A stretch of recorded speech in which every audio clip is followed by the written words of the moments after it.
Alors, pour ces persécutions, de manière particulière, il n'y a pas une prise de vue très importante là-dessus pour l'instant.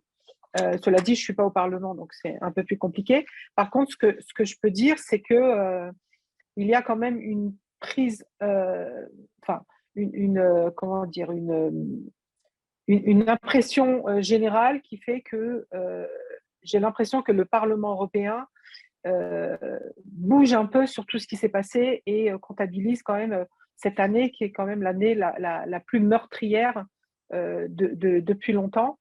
Et il y a des choses qui commencent à bouger. Je vous laisse traduire la première partie. Il est prévu en fait la semaine prochaine, donc c'est une semaine de plénière à Strasbourg, et il est prévu une résolution qui va s'appeler résolution pour la solution à deux États. Alors, c'est une résolution qui ne me plaît pas réellement parce que ça va être un fourre-tout de plein de choses. Mais bon, c'est la seule chose qu'on a réussi à avoir.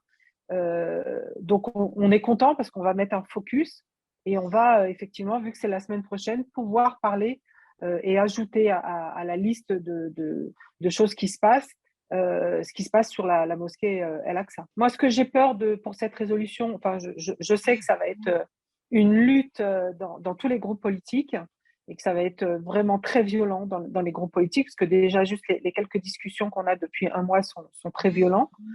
Mais cela dit, je pense que ça sera, enfin, on est obligé de parler de ce sujet à un moment. Euh, J'espère que la résolution va être votée, parce que l'idée du Parlement européen, et c'est quand on n'y est pas, on ne comprend pas trop le fonctionnement, mais il faut trouver un compromis avec tous les groupes politiques pour avoir une majorité et pour que la résolution passe. Donc, je sens que la semaine prochaine va être un moment très compliqué. Moi, j'essaie de rassembler le plus de choses pour pouvoir peser un maximum pour avoir une résolution qui colle le plus possible à la réalité, mais je pense que ça sera très compliqué. Alors, juste deux petites choses à titre personnel. Moi, j'attends une réponse de la Commission parce que je lui ai envoyé une lettre il y a à peu près un mois et demi pour lui demander la position de l'Europe par rapport aux élections législatives qui se sont déroulées en partie dans les colonies, forcément, pour faire voter les colons. Et j'ai fait le lien entre ces élections et la réaction de l'Union européenne qui n'a pas reconnu les élections en Crimée qui avaient été organisées par la Russie. Donc, est-ce qu'on appliquera la même chose et on ne reconnaîtrait pas les élections? Et la dernière chose, c'est que j'étais à Jérusalem et en Cisjordanie le mois dernier.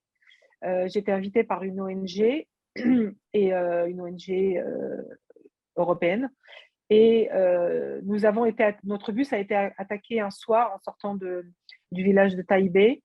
On a été attaqué par des colons. Ça a été assez violent. On a voilà, vraiment très peur. Et donc, j'ai interpellé l'ambassadeur d'Israël à Bruxelles au sujet de l'attaque et en ouvrant aussi à tous les Palestiniens qui subissent ça au quotidien. Parce que moi, à la rigueur, je suis rentrée chez moi, saine et sauve, mais les Palestiniens vivent ça au quotidien et sont toujours sur place.